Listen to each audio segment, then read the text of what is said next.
Next level taken here. New patch, new update. We did the offline bots earlier on normal mode, which that was interesting, to say the least. But now we're going to check out the virtual cabin. This is the first time I've seen the virtual cabin, and this is virtual cabin 2.0. Like the original was for the people that backed the game. And so it's the first time on consoles, virtual cabin 2.0. And I believe there's some jump scares here, so, you know, I apologize if I scream or shriek like a little girl, or if there's a puddle left under my seat that I have to clean.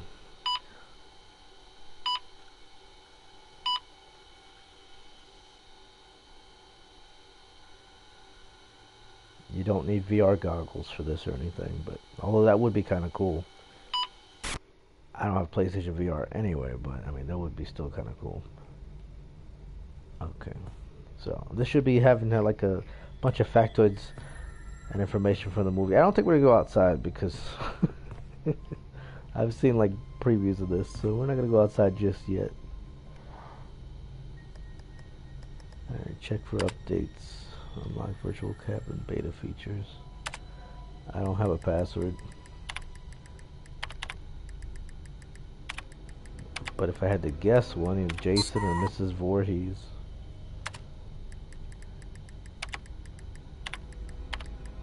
I imagine you can probably get a password just by walking around the house and unlocking things here. The password can only be 6 letters, okay. Well, we'll skip out on that. We'll be back. Reset virtual cabin, change the date. Alright, so it's set for August 1st, 1987. So I'm assuming if you put the date like when the movie first came out, the original, or maybe each sequel, then something special happens. All the counselors,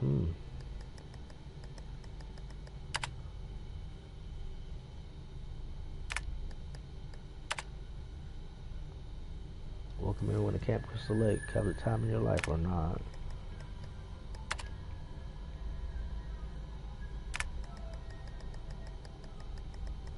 I wonder how long this list is.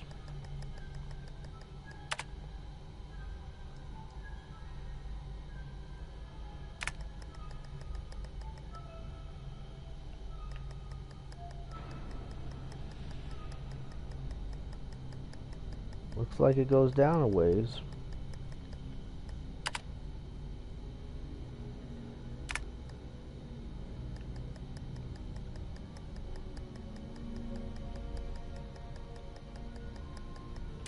Alright, but that's not what you came here for.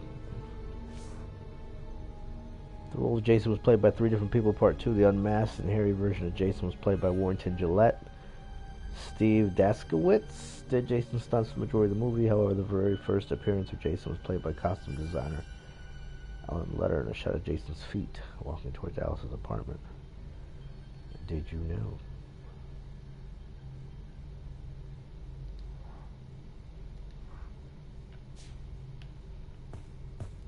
Still tempted to go outside, but I won't. We have a seat. We have some pop, some beer.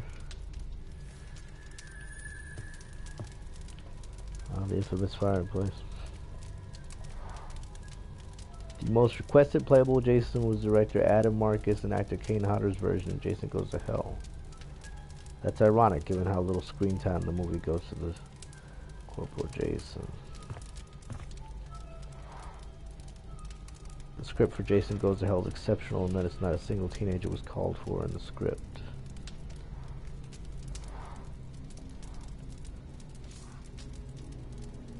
Friday the 13th is more than a movie franchise, it's also a TV series. Not a good TV series, mind you. Although arguably it was better than the Nightmare on Elm Street TV series. It's a comic book miniseries, 4 novels to date.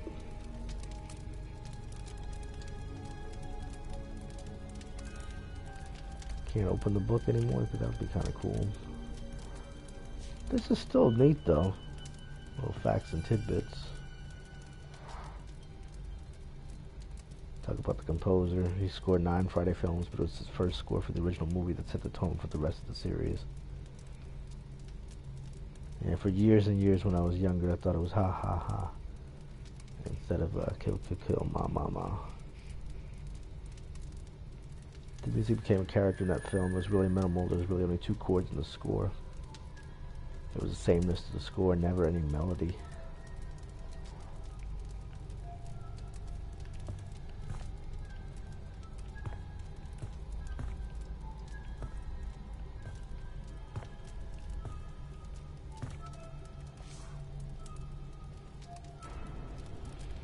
The lovable nerd writer, Andy McCarlo, who runs a sci-fi premise by Tina. 30,000 years in the future, the entire galaxy is What you can do here? By highly evolved protozoa. I guess you can just... Oh, I didn't see him before. Where the hell was he? I didn't notice this cat over here.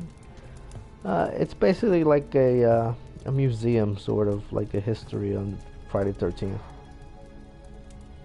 This guy was part of the Kickstarter campaign, so they made him into a character.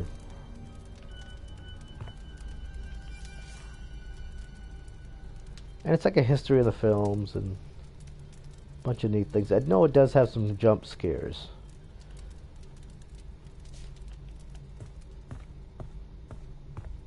We'll walk around a little bit more, see what else we find here. I wonder if you can go, yeah, no. That's locked. I have tried to play, but for me now is only museum. Tiffany, Cox, and Kenny. Spring Break 84 DLC. So now they're plugging their Spring Break DLC. Okay. Yeah, it looks like it's just a museum for me so far. Waste of budget. The boxing match in Friday 13 Part 8 was scripted to take place at MSG, Madison Square Garden. Yeah, the whole, Friday 13th Part 8 could have been a lot better than what it was. But most of it took place on a boat, which was still interesting. It was still different than the usual Camp Crystal Lake, but like they let the ball drop on that one. And nobody's done the dishes. That's the real scary part.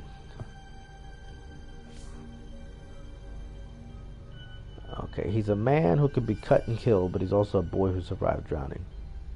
In one telling, his immortal dark heart switches hosts. In another, he's a woundable adversary. And one, it's not even Jason in one of the films. It's an imposter. Like a good campfire story, the definitive truth's always just out of reach. She wasn't there when we first came in the kitchen, or was she? Deborah Kim. Counselor Deborah Kim is voiced by veteran Christina V. Oh wait, we can click on the pot. Ethel Hubbard. She was the foil to Pamela Voorhees. Both were cooks, both had special sons, and both had a great set of hair. In Ethel's case, it was a wig.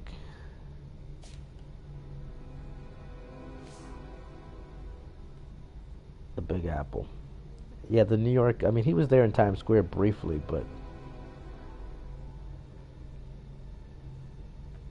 they put slime on him in every single shot. He was wet the entire movie. The kids, the Friday the 13th, the counselors, the adults, everybody's always drinking or doing drugs. Some kind of debauchery. After hooking up with Tina, character Jimmy goes downstairs for wine. Calls out for a corkscrew. Jason obliges. Be careful what you wish for.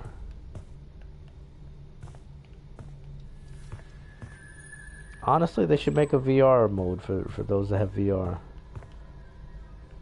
on PC and the PS4. What was the creepiest part about working on the game? Oh, for sure, the phone calls. Okay, sorry. That was great. Can you start over, but this time incorporate the question into your answer? My bad, yeah. So the creepiest part about working on this game was I get these weird phone calls to my personal phone. We worked on the game for almost, I think it was about 3 years. And every single Friday the 13th, we would get these calls from someone. At first, I thought it was someone at the studio, Paul or Dan or something, but it had to be like an F-13 fanboy or something. They would use this voice distortion and claim to be Pamela warning us to honor the memory of her son. Sometimes they would just laugh in the phone and hang up, but most of the times they would just, complain about the game taking so long. That doesn't sound that creepy. It wasn't until one time I called the number back and heard this.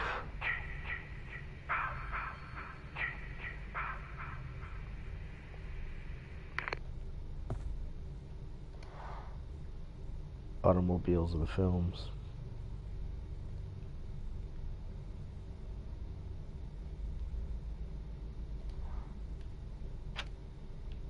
So that's locked. I wouldn't be surprised if all these are unlockable. It's got an exit on it.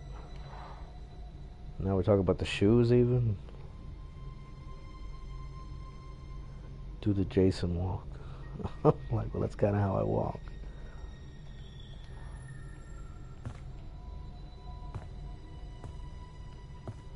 I know for a lot of people Kane Hodder is like the best Jason, but I'm not sure which Jason I prefer. He's the newer Jason. Doesn't necessarily make him the best Jason.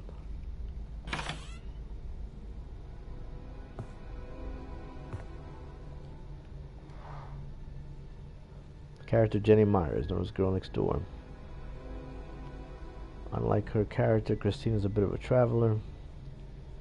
She's been in New York, Germany, France, Italy. Okay, lots of little interesting tidbits.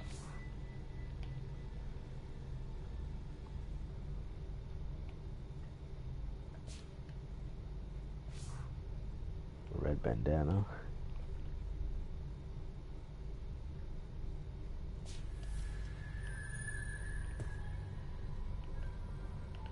No reflection.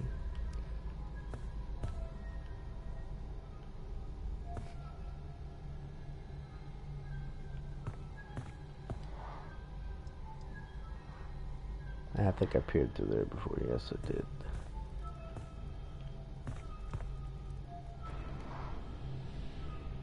Depiction of the final scene set at the Voorhees house. That's kind of cool.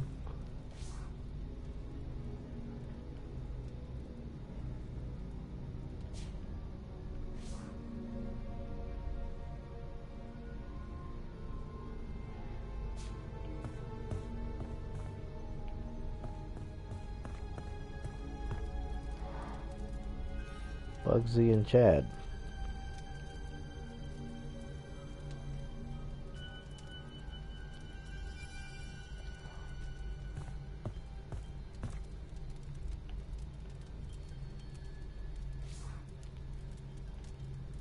The release of Friday the 13th was slated for early 2017. Managed to be wide and for some fans vague. It's actually become a meme within our community. Someone sent me a mug that said early 2017 on it in Friday the 13th font. Just a lot of little tidbits about the game and the film franchise.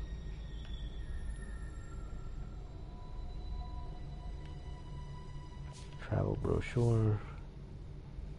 Camp Blood. Screenplay for the original Friday the 13th was initially titled A Long Night at Camp Blood. Director Sean Cunningham, however, had always wanted the name of the movie to be Friday the 13th. Even before he had finished the script, he took an advertisement out in a trade publication to stake his claim. The new title was successful.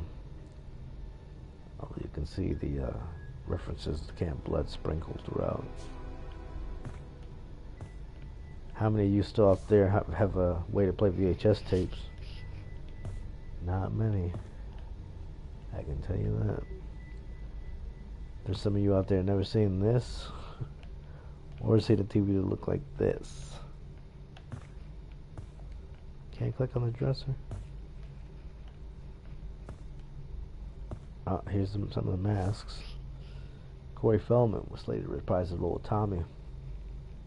Unfortunately, he was in 2 Spielberg movies. Using the opening sequence, they put up extra bushes at a rain machine, wrapped the shoot in 2 hours.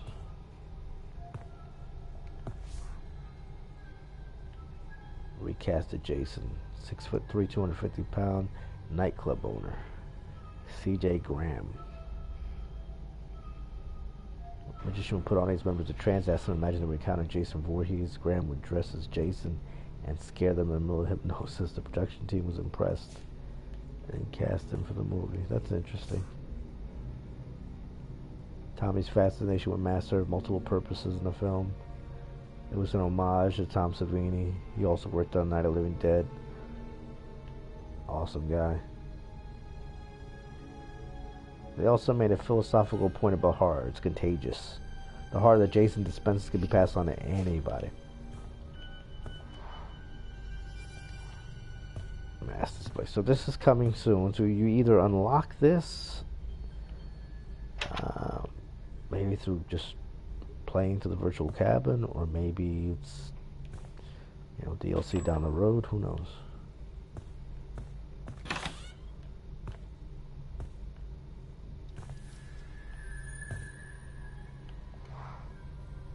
Pillow talk.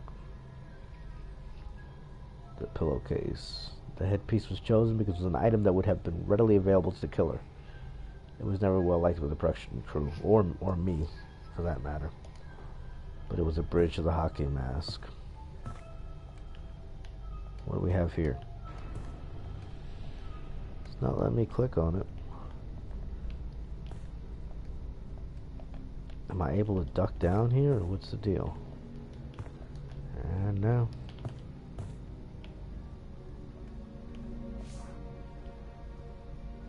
Institute of Mental Health. He took the role seriously. He spent a few months volunteering at a state mental hospital. Wow. That's some dedication. Kane Hodder plays 3 roles in Jason Goes to Hell.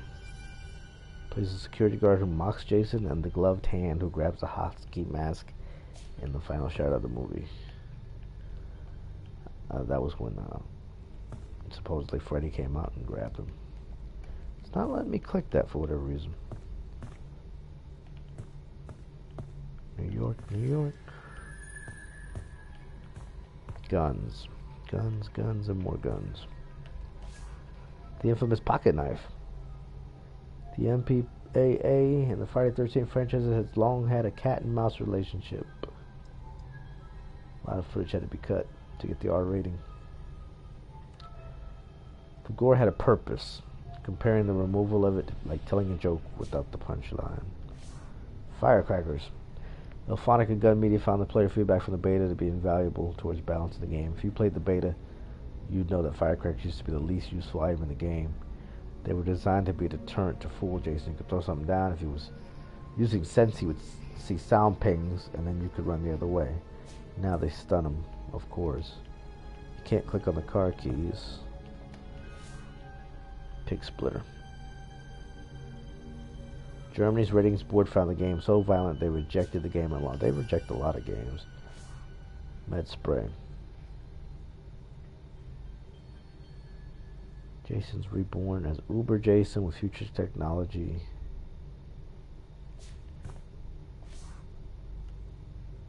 Alice, the heroine of the first movie, is played by Adrienne King.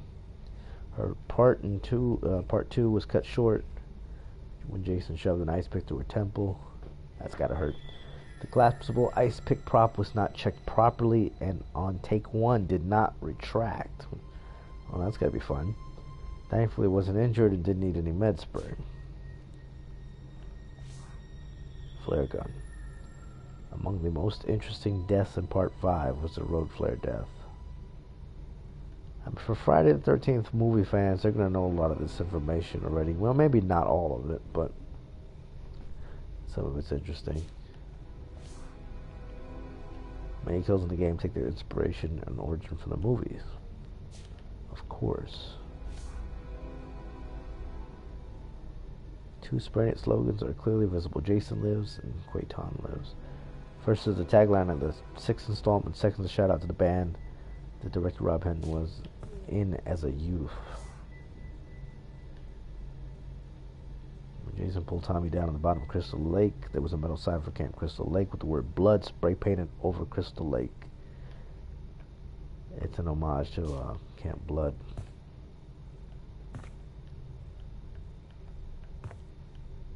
I'm not going to click on everything here. If you've been drinking, get behind the wheel. Yeah.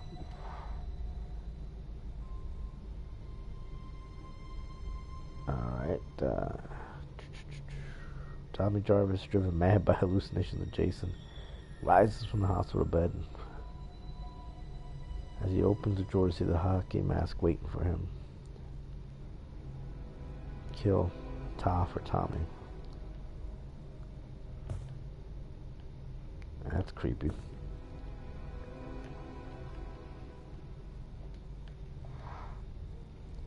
Jarvis's desk. One of the few reoccurring protagonists in the series. He was in 3 of the movies, played by 3 different actors.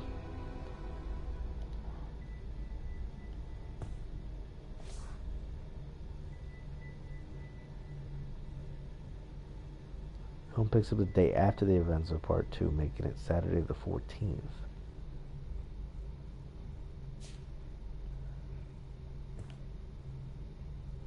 Jason's Dead 2-for-1 burger sale. Another VHS tape. Yep. Summer camp. Your sleeping bag will be your body bag. Can you zoom in on this stuff? Apparently not. Even before they had the license for Friday the 13th, they knew they needed the Legends to do it. Our goal was to get Tom Savini, Kane Hodder, and Harry. We knew we needed them. They couldn't do it by themselves. Alright, archery targets. Pitchfork.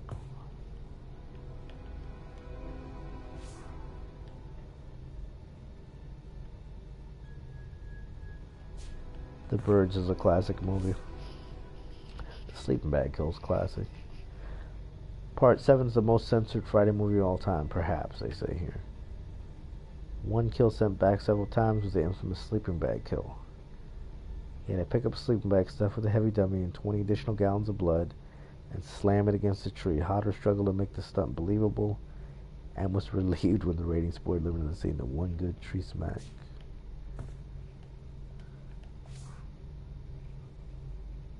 Jason Takes Manhattan's the only Friday in which a character is not killed by a machete.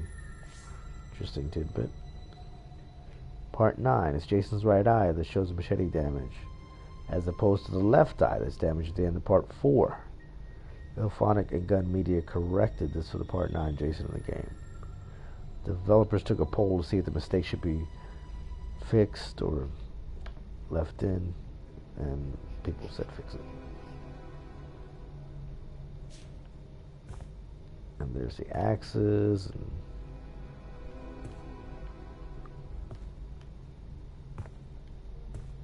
what we have here, just a sign. No 2 Friday 13th have filmed Crystal Lake at the same lake.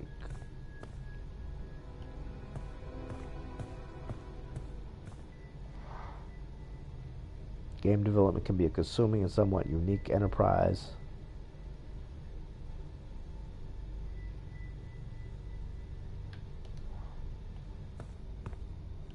That'd be cool if you could play a dartboard, but you can't.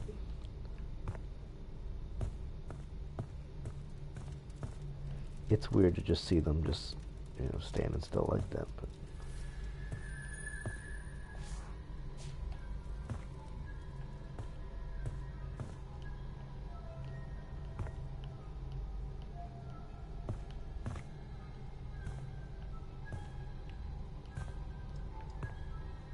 it looked like I could click on something here.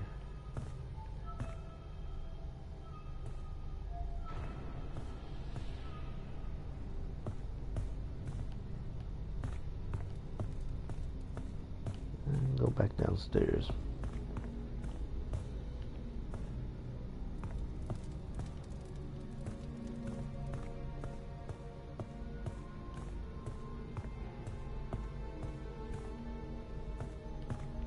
I already tried to go out this way, yep.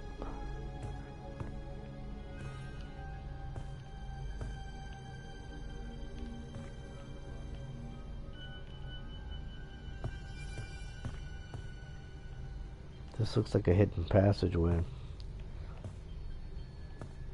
Looks like, I don't know if it is.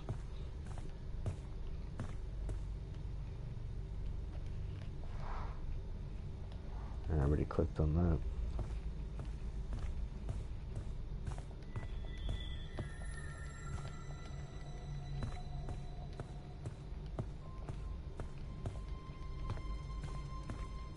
And let's see what happens if we go outside.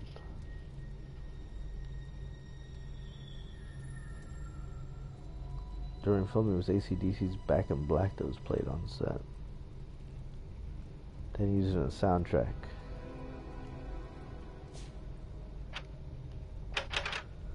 And that's locked right now. Although there might be a way to unlock it, I'm sure of that. Okay, so did you want to do an intro? Hello. Welcome to the Virtual Cabin.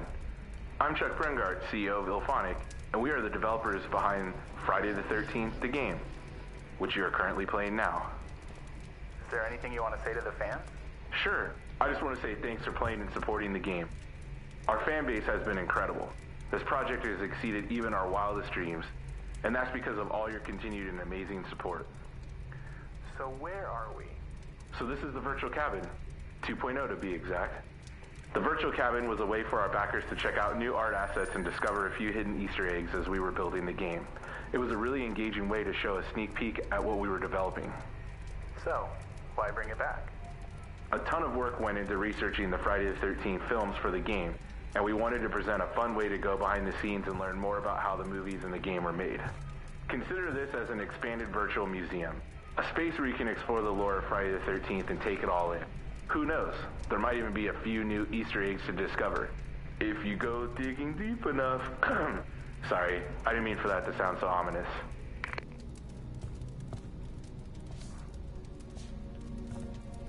Yeah, there's definitely hidden stuff here.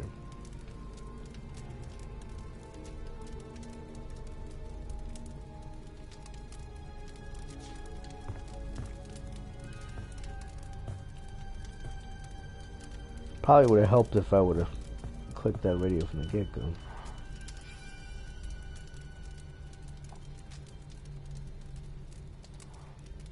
Yeah, twins. I'm not going to read all this stuff.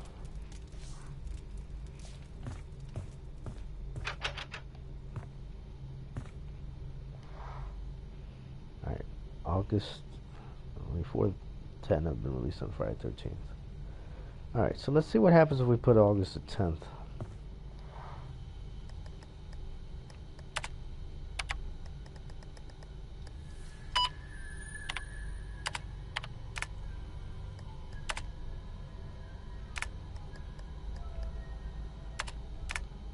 Nothing on it. August the 13th.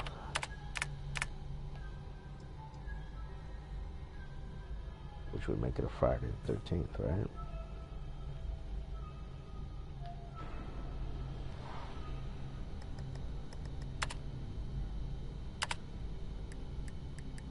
Alright, so if it's 6 letters,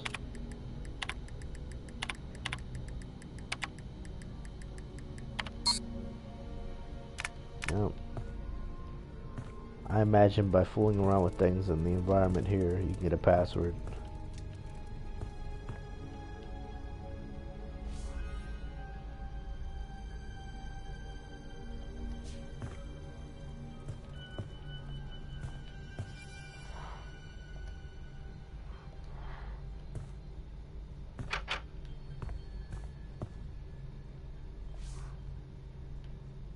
Nudity is one of the hallmarks of Friday the 13th film.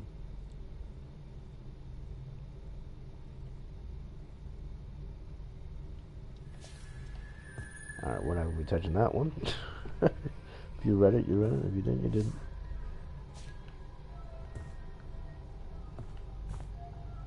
Interestingly enough, there's no real nudity in the game.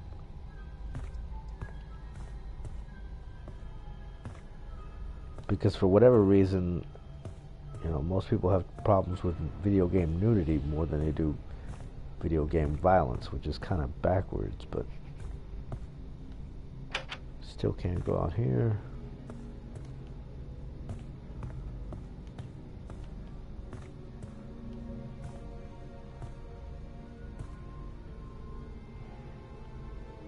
Someone's made a mess.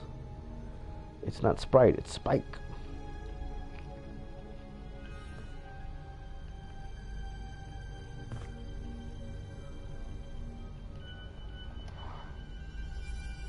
In a round table about Friday the 13th, Tom Savini described his initial idea for Jason's death. He'd take a microwave oven apart, put a reflector on the shooter. On one it would melt a toy soldier.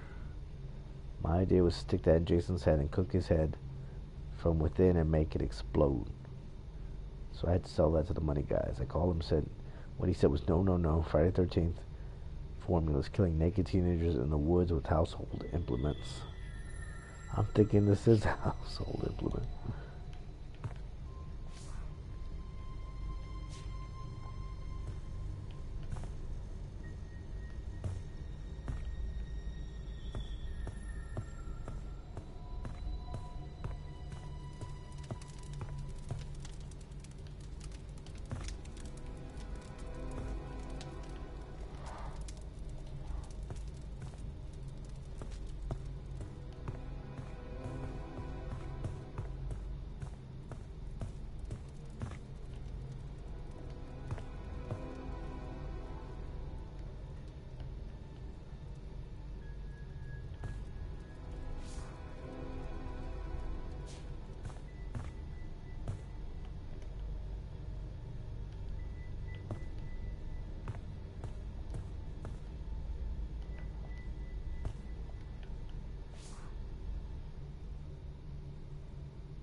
Chamber of Horrors.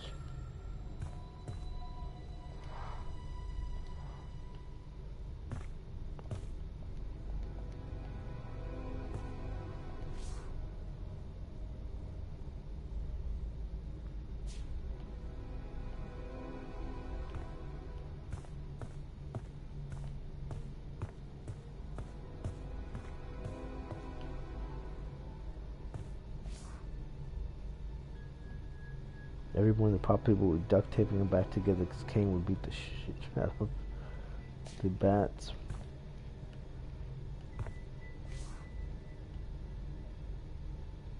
Tom Savini, affectionately known as the Sultan of Splatter. People always say there's a million ways you can slice a throat, but only one right way, and that's the Savini way. Traps. Hate, kill, repeat. Sets the stage for the FBI sting that occurs at the beginning of part 9, which is not a lot of people's favorite. The FBI discovers that Jason does in fact exist and goes about setting a trap to send him straight to hell. That sounds logical.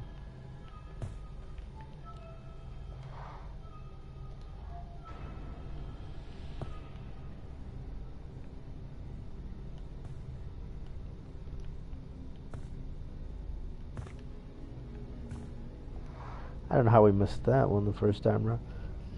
Part 2 had a difficult time receiving an R rating. An X rating was only avoided once 48 seconds had been trimmed. Before NC-17 there was the X rating. NC-17 meaning no kids under 17 are allowed in, with or without parent.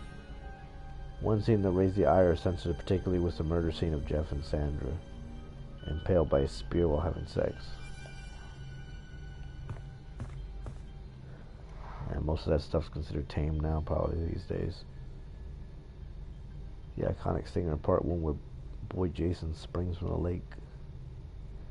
According to special effects legend Tom Savini, the origin started as a conversation he had with the director. He'd just seen Carrie and been impressed with the stinger at the end. He suggested once the killer died and the audience was relaxed that boy Jason should jump out of the lake and attack Alice. That's true. It worked pretty well. Not only for that film, but for the whole franchise. Ginny, played by Amy Steele, defending herself with a pickaxe, wielding killer. In one of the early takes, steel arm with a machete sliced stuntman Steve Daskowitz fingers, sending him to the ER. Wow. Ooh. Filmed the remaining takes with a prosthetic covering on his hand. Yowza.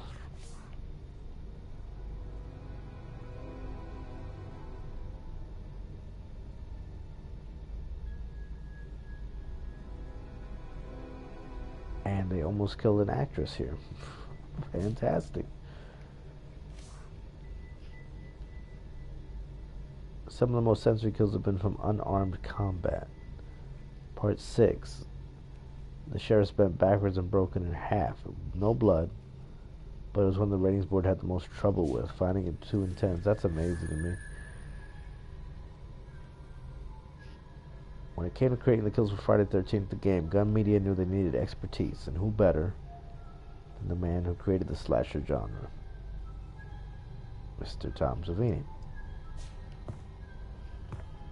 It's a living, somebody has to do it. To promote Jason Takes Manhattan, an axe-wielding Kane Hodder appeared on the Arsenio Hall show. I remember that, actually. Yeah, he was in the full get-up. You can see the clips of that on YouTube right now. And Hodder comes on there. He doesn't speak. He doesn't break character. You know, Arsenio's looking like he's half afraid, half joking with him. It was interesting, to say the least. If you haven't seen it, you definitely got to see it. Hand-operated weapons. For manual weapons like axes, Jason's never used a chainsaw. Yeah, that's that other film franchise. A chainsaw was, however, used on Roy at the end of Part 5.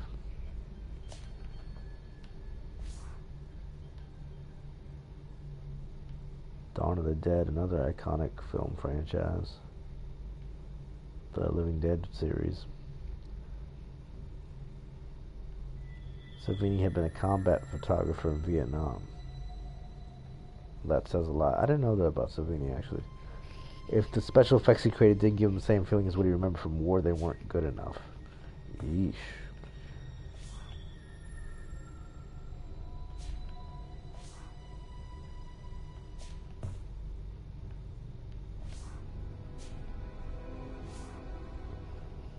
Jason's relationship with animals is undefined. They discovered a dead dog and suspected it's the work of the killer. Never confirmed. In Part 8, the director instructed Kane to kick a dog. Hodder, however, refused, saying it wasn't in Jason's character.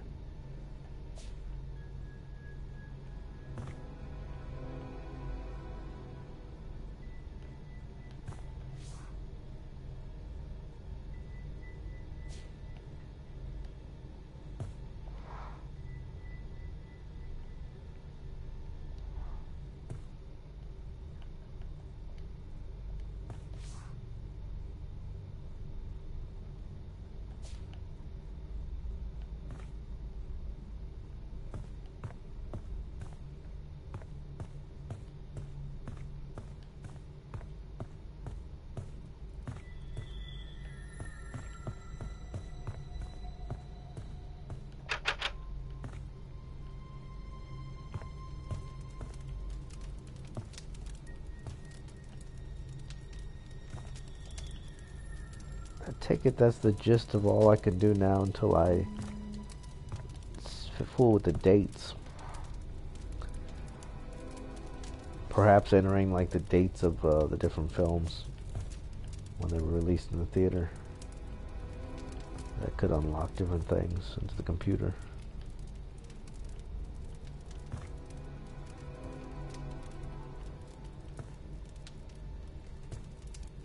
I mean, it looks like there's there we go.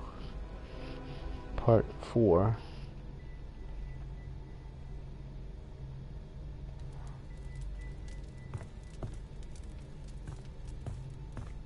Or maybe I just cut to the scene there and I wasn't supposed to see that part.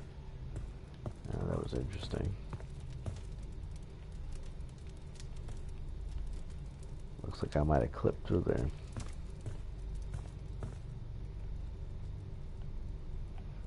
Okay, so the time says 10:10. That could be something. 10:10 and 35, 36, 37 seconds. 10:10, 37.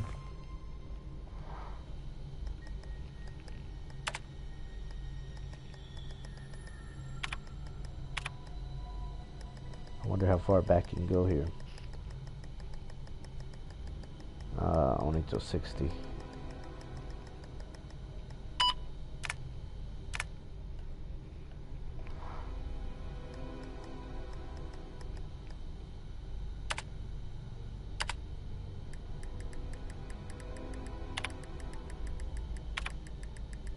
I doubt this is the password, but you never know. Nope, not even close.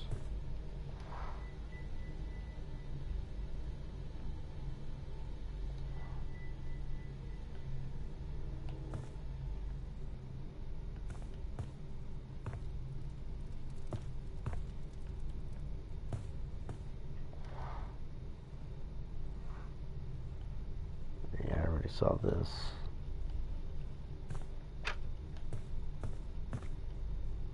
That's the bathroom. And most everything else is locked at this point in time.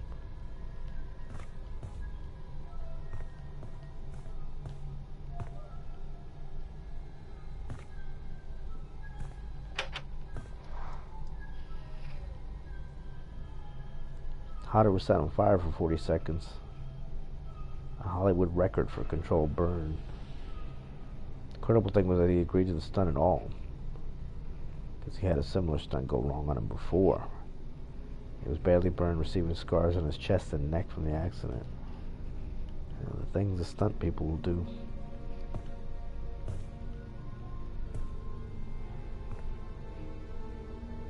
From Crystal Lake to NYC.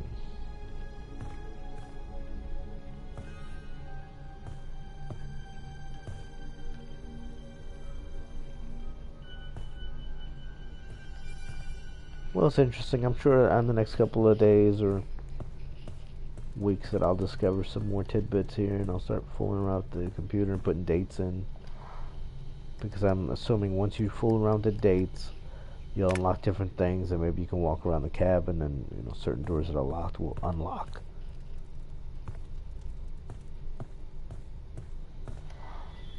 And once I get the password to unlock the virtual cabin beta features,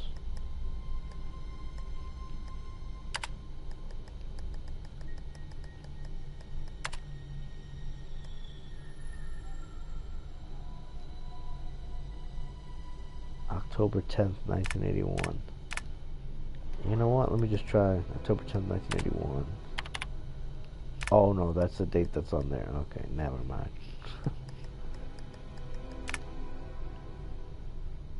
Interestingly, it's interesting though, to say the least.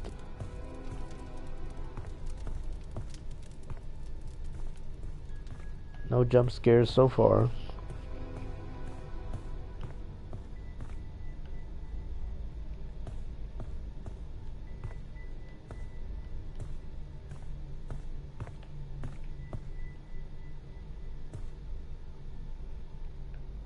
Home is where the heart is.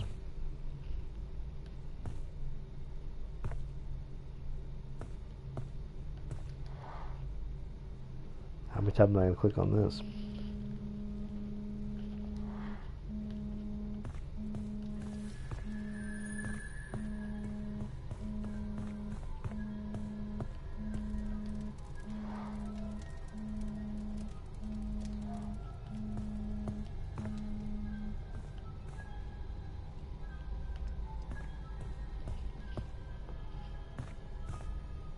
Oh, that looks like that's all there is to do right now for me, at least, until I start unlocking certain things, like figuring out how to click on that. Oh, there we go.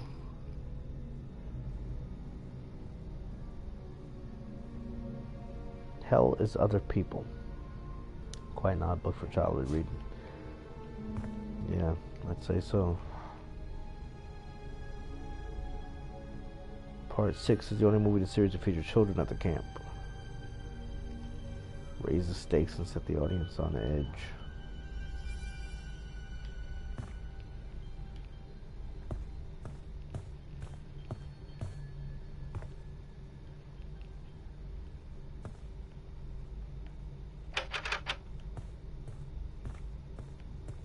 you have it, Friday 13 fans. Virtual Cabin 2.0 in all of its glory.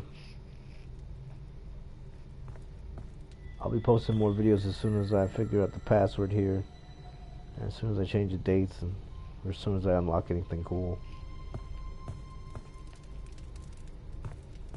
This has been Next Level Taken. Till next time.